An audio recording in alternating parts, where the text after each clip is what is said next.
Good day, virtual cyclists. This is Chris Schwenker from the ZOMbeez. I'd once again like to thank everyone for their support. Things are really going well, and I feel that we're reaching a lot of virtual cyclists, a lot of traditional cyclists, and getting the message out. And when I speak about the message, I mean the message of virtual cycling. We're going to start off this week with another one of our e-racer interviews.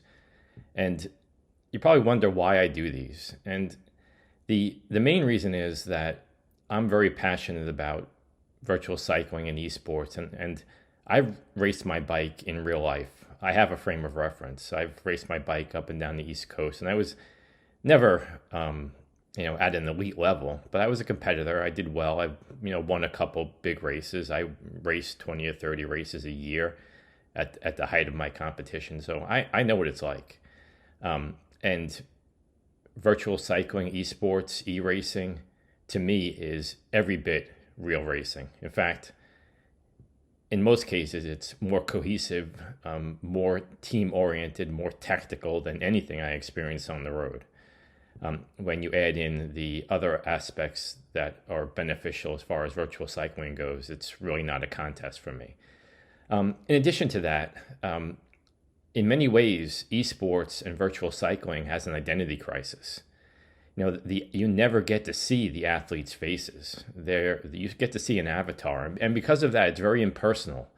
And therein lies one of the major hurdles that traditional cycling and esports is going to have to overcome.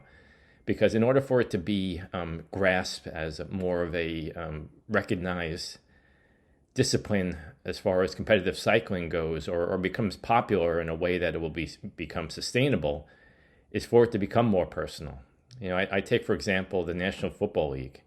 Their athletes were hidden behind helmets, and it wasn't until they decided that it was a wise idea to show the faces that the corporation took off, and now is one of the most lucrative corporations or companies in the world. And it's the sport that's extremely popular, as you know, in the US at least. So that being said, I'm going to continue to attempt to put faces to the avatars. And we're going to do that again with one of the rising stars, if not already arrived, elite racers of esports, James Barnes. And I'm going to do it in a way that is a little bit different, because I also pulled into the conversation his coach, Alexander Coe, who's innovative in a lot of ways. And I performed a little virtual sit-down between the three of us, and I think you'll find it really interesting.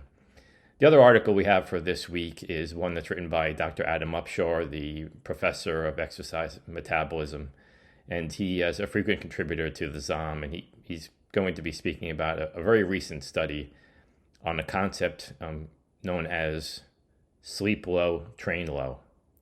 And it's not exactly what you think, but it is very helpful, and you'll enjoy it.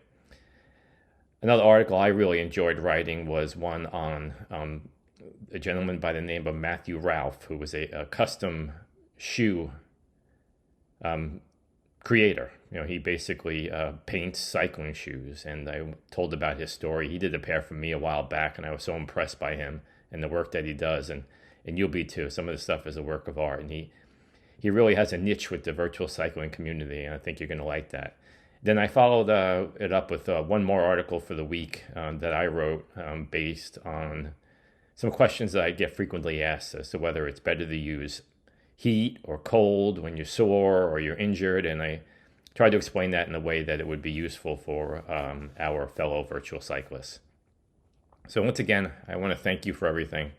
The loyal hive of zombies out there is really buzzing around everything that we're doing, and we really appreciate it.